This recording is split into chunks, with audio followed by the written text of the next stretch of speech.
আজ কারকের প্রথমা ও দ্বিতীয়া বিভক্তি আলোচনা করছি। এটি ক্লাস 11 ও 12 ছাত্রছাত্রীদের জন্য। প্রথমেই আছে বালক গচ্ছতি, বালকটি যাচ্ছে। এটি হচ্ছে এই বালকের তলায় দাগ আছে, এটি হচ্ছে কর্তায় প্রথমা বা এটিকে প্রাতিপদিকার্থ মাত্রে প্রথমাও বলা হয়। এরপর আছে দশরথ ইতি রাজা আসিত, দশরথ নামে রাজা ছিল। এখানে দশরথের পরে ইতি আছে, এরূপ যদি থাকে ইতি থাকে তাহলে কি হবে? ইতি অব্যয়যোগে প্রথমা। এখানে দশরথের জায়গায় যদি রামও থাকে, রাম ইতি রাজা আসিত, বা হরিশ্চন্দ্র থাকে, হরিশ্চন্দ্র ইতি রাজা আসিত, বা কর্ণ দাঁতেতি বিশ্রুত, এরূপ যদি থাকে তাহলে কি হবে? ইতি অব্যয়যোগে প্রথমা। ইতি থাকলে ইতি অব্যয়যোগে প্রথমা।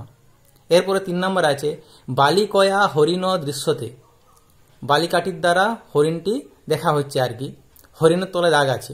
এটা হচ্ছে উক্ত কর্মে প্রথমা। এখানে বাক্যটা একটু চেঞ্জ করা হয়েছে। সিম্পলভাবে বললে হয় বালিকাটি হরিণ দেখছে, সেটাকে বলা হচ্ছে বালিকাটির দ্বারা হরিণটি দেখা হচ্ছে, তার জন্য এটা উক্ত কর্মে প্রথমা।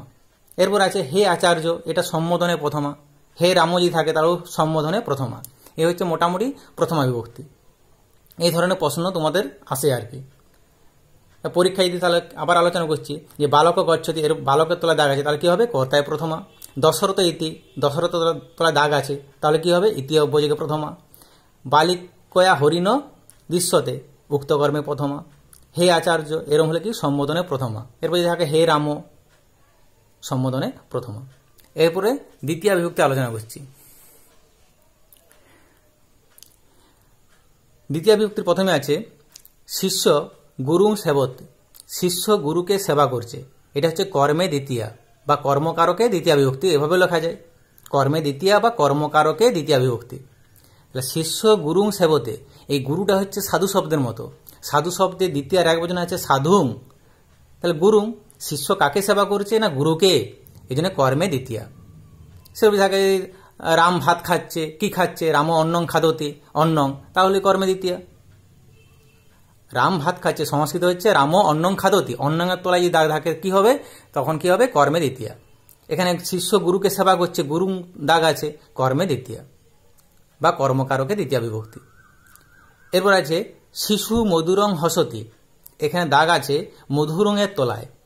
শিশুটি মধুর হাসছে, হাসছে হসতি, এটা হচ্ছে ক্রিয়াপদ। তা কেমন হাসছে? না মধুর।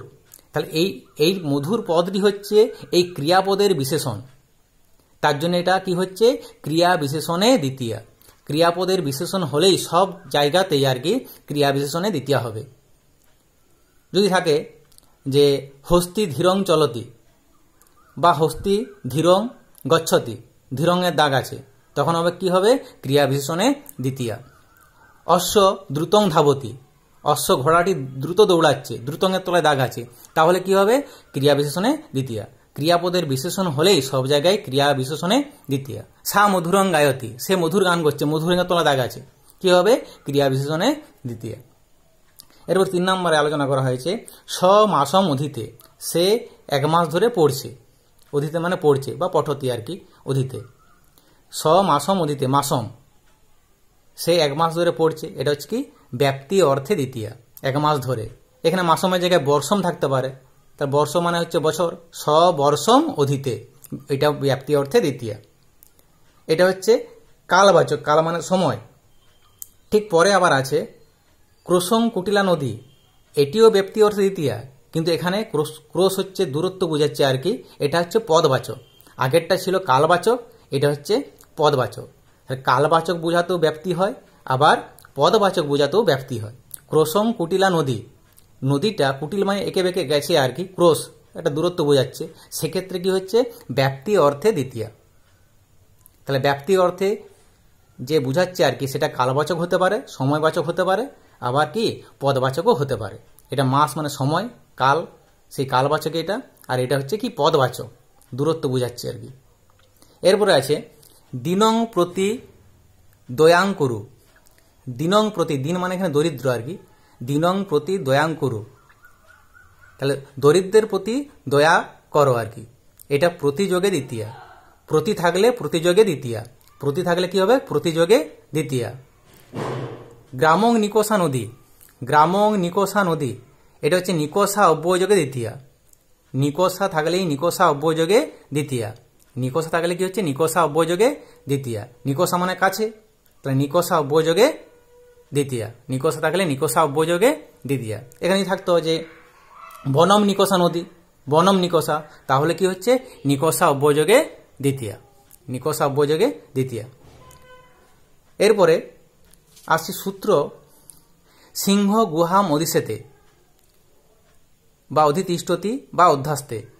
এটা একটা সূত্র, অধিসিং থাসাং কর্ম। এখানে গুহাম দাগ আছে। অধিসিং থাসাং কর্ম সূত্রানুসারে কর্মে দ্বিতীয়া। অধিসিং থাসাং কর্ম সূত্রানুসারে কর্মে দ্বিতীয়া। এখানে অধিপূর্বক সি স্থা আস ধাতু থাকায় কর্ম হয়, অধিকরণটা কর্ম হয়। অধিপূর্বক সি স্থা আস ধাতু অধিকরণ কর্ম হয়। এখানে আবার বলছি, সিংহ গুহাম অধিশেতে, অধিশেতে থাকতে পারে, অধিতিষ্ঠতি থাকতে পারে, অধ্যাসে থাকতে পারে। এখানে গুহাম তলা দাগ আছে, গুহাম তলা দাগ আছে। সিংহ গুহাতে কি অধিশয়ন করছে, শুয়ে আছে আর কি, শয়ন করছে। এখানে মনে রাখতে হবে, যদি থাকতো শুধু সেতে থাকতো, শুধু সেতে, তখন এটা সপ্তমী বিভক্তি হতো। তখন হতো গুহায়াম, গুহাটা হচ্ছে লতা শব্দের মতো, লতায়াম সপ্তমীতে। কিন্তু এটা কি আছে? অধি আছে।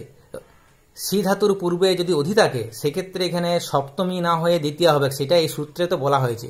অধির পরে যদি সি ধাতু, অধির পরে যদি স্থা ধাতু, এ তিষ্ঠতি মানে স্থা ধাতু, আর অধির পরে আস ধাতু অধ্যাস্তে, এরূপ যদি থাকে, তখন কি হবে? সপ্তমী বিভক্তি না হয়ে সেটা কি হয়ে যাবে?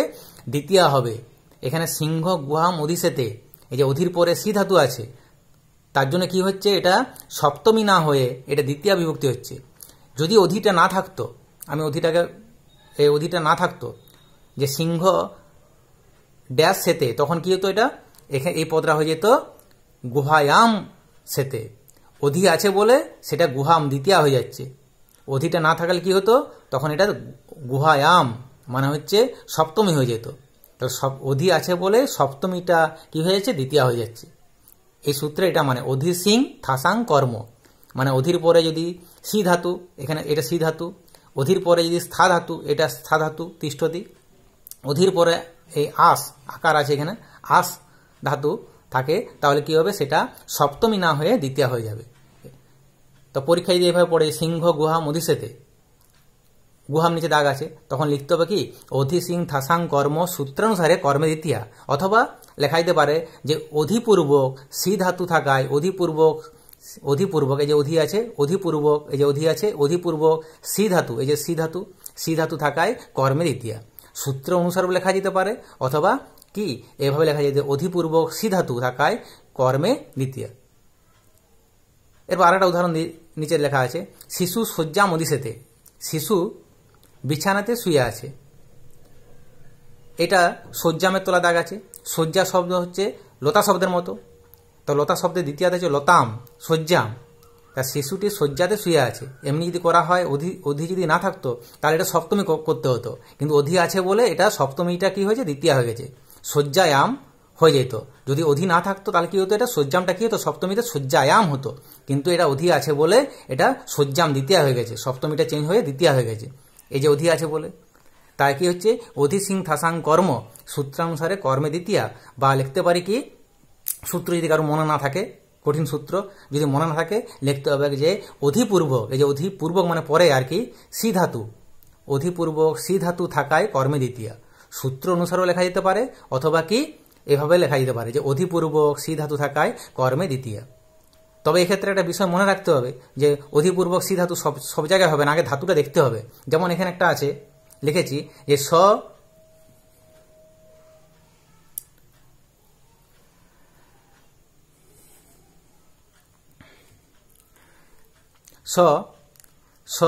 গৃহম অধিতিষ্ঠতি, গৃহম অধিতিষ্ঠতি। এখানে যেমন ছিল কি যে শিশু শয্যাম অধিশেতে, অধিসিং থাসাং কর্ম সূত্রানুসারে কর্মে দ্বিতীয়া। অথবা কি লিখছিলাম যে অধিপূর্বক সি ধাতু থাকায় কর্মে দ্বিতীয়া। এরপর এখানে একটা উদাহরণ লেখা আছে যে গৃহম অধিতিষ্ঠতি, গৃহম অধিতিষ্ঠতি, গৃহম অধিতিষ্ঠতি। এখানে গৃহম দাগ আছে, এখানে অধি আছে, কিন্তু অধির পরে কি ধাতু আছে? স্থা ধাতু আছে। তাহলে কি লিখতে হবে? আরেকটা উদাহরণ দিচ্ছি, সিংহ বনম অধিতিষ্ঠতি। কি লিখতে হবে, যে হয় লিখতে পারো যে অধি সিং থাসাং কর্ম সূত্রানুসারে কর্মে দ্বিতীয়া, অথবা কি লেখা যেতে পারে যে অধিপূর্বক, এখানে কি ধাতু আছে, তিষ্ঠতি মানে স্থা ধাতু, তাহলে অধিপূর্বক স্থা ধাতু থাকায় কর্মে দ্বিতীয়া। এখানে কিন্তু সি লেখা চলবে না, আগে ধাতুটা দেখতে হবে কি আছে, অধিপূর্বক কি স্থা ধাতু থাকায় কর্মে দ্বিতীয়া। অথবা লেখা যেতে পারে অধি সিং থাসাং কর্ম সূত্রানুসারে কর্মে দ্বিতীয়া, বা অধিপূর্বক তিষ্ঠতি মানে স্থা ধাতু, অধিপূর্বক স্থা ধাতু থাকায় কর্মে দ্বিতীয়া। সিংহ বনম অধিতিষ্ঠতি, এর বনম এটা দ্বিতীয় বিভক্তি, তখন এটা লিখতে হবে অধিপূর্বক স্থা ধাতু থাকায় কর্মে দ্বিতীয়া, অথবা অধিসিং থাসাং কর্ম সূত্রানুসারে কর্মে দ্বিতীয়া।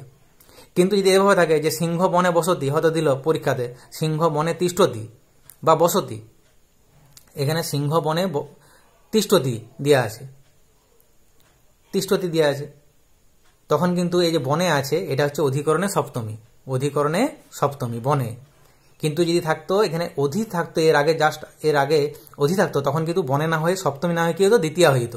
এটা মানে খেয়াল করতে হবে যে সিংহ বনে তিষ্ঠতি, শুধু তিষ্ঠতি আছে, তখন এটা সপ্তমী, বনটা হচ্ছে ফল শব্দের মতো, ফলম শব্দের সপ্তমী এর জন্য ফলে, তাহলে বনটা হচ্ছে বনে, তাহলে এটা কি হবে, অধিকরণে সপ্তমী।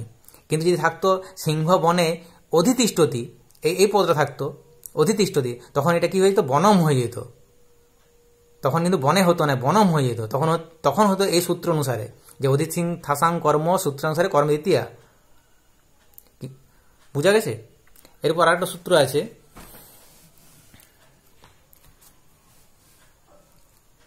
সিংহ বনম উপবসতি, সিংহ বনম উপবসতি, এটা আরেকটা সূত্র, এটা হচ্ছে উপান্য ধাং বস, উপান্য ধাং বস, সিংহ বনম কার নিচে দাগ আছে, বনমের নিচে দাগ আছে, উপবসতি আগেরটা ছিল অধিসিং থাসাং কর্ম, এটা হচ্ছে উপান্য ধাং বস, এই একটা সূত্র।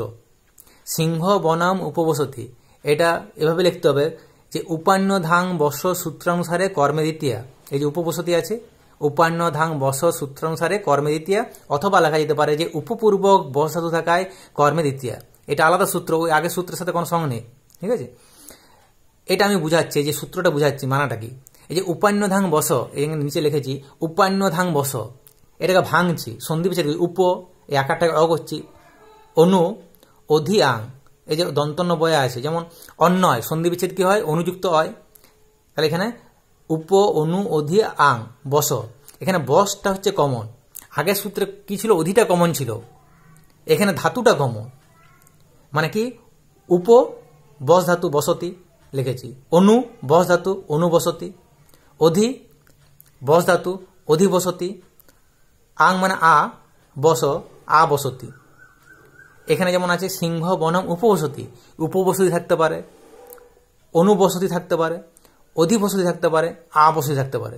এরকম যদি চারটা থাকে আর কি, উপবসতি, অনুবসতি, অধিবসতি, আবসতি, তখন কিন্তু এই সূত্রটা হবে উপান্নধাং বস, যে উপ বসতি, এই ভাঙছি অনু বসতি, অধি বসতি, আং মানে আ বসতি, এই সূত্রের এটা হচ্ছে ভাঙলে এটা হচ্ছে আর কি, উপবসতি থাকতে পারে, অনুবসতি, অধিবসতি আর আবসতি। তাহলে সিংহ বনম উপবসতি, তাহলে উপবসতি আছে মানে কি উপান্নধাং বস সূত্রানুসারে কর্মে দ্বিতীয়া, মানে এখানে অধিকরণটা কর্ম হয়ে যাচ্ছে, বা উপপূর্বক বস ধাতু থাকায় কর্মে দ্বিতীয়া, এই সূত্রটা ভাঙলে এটা হচ্ছে। এরপর এখানে একটা আছে হরি বৈকুণ্ঠম অধিবসতি, হরি বৈকুণ্ঠম অধিবসতি, হরি হরি হরি বিসর্গ, হরি বৈকুণ্ঠম অধিবসতি, অধিবসতি, এই অনেকে এটা ভুল করে যে অধি আছে মানে অধিসিং থাসাং কর্ম, কিন্তু অধির পরে কি আছে, অধির পরে আছে বস ধাতু আছে, আগেরটা ছিল অধির পরে সি ধাতু স্থা ধাতু আস ধাতু, কিন্তু এখানে কি আছে অধির পরে বস ধাতু, অধির পরে এই যে উপবসতি, অনুবসতি, অধিবসতি, আ মানে আবসতি, তাহলে এখানে কি অধিবসতি আছে, তখন এই সূত্রটা কি হবে উপান্য ধাং বস সূত্রানুসারে কর্মে দ্বিতীয়া। এই অধি আছে মানে আমি আগের সূত্রে চলে গেলাম যে অধিসিং থাসাং কর্ম, কিন্তু ভুল হয়ে যাবে, অধি আছে, অধির পরে ধাতুটা দেখতে হবে কি আছে, অধির পরে যদি সি ধাতু থাকতো তাহলে আগের সূত্রটা হতো, অধির পরে যদি স্থা ধাতু থাকতো তাহলে আগের সূত্রটা হতো, অধির পরে যদি আস ধাতু থাকতো তাহলে আগের সূত্রটা হতো, কিন্তু এখন কি আছে, অধির পরে বস ধাতু আছে, অধির পরে কি আছে বস ধাতু আছে, তার জন্য কি হবে, অধির পরে বস ধাতু থাকায় এটা হচ্ছে কি উপন্যদাং বস সূত্রানুসারে কর্মে দ্বিতীয়া। বা লিখতে পারি অধিপূর্ব, অধিপূর্ব কি ধাতু, বস ধাতু থাকায়, বস ধাতু থাকায় কর্মে দ্বিতীয়া। এইটা এই সূত্রটা। এরপরে হচ্ছে সমং বিনা বিদ্যা ন ভবতি, বিনা অব্যয়যোগে দ্বিতীয়া। বিনা থাকলে বিনা একটা অব্যয় পদ, বিনা অব্যয়যোগে দ্বিতীয়া। এই বিনাতে স্টার্ট দিয়ে রেখেছি, এর কারণ আছে। এই বিনা যোগে দ্বিতীয়া হয়, তৃতীয়া হয়, পঞ্চমী হয়, 2, 3, 5, দ্বিতীয়া হয়, তৃতীয়া হয়, পঞ্চমী হয়, 5। এটা ওই জন্য বিনা হচ্ছে এই 235, এটি মনে রাখতে হবে, 2, 3, 5।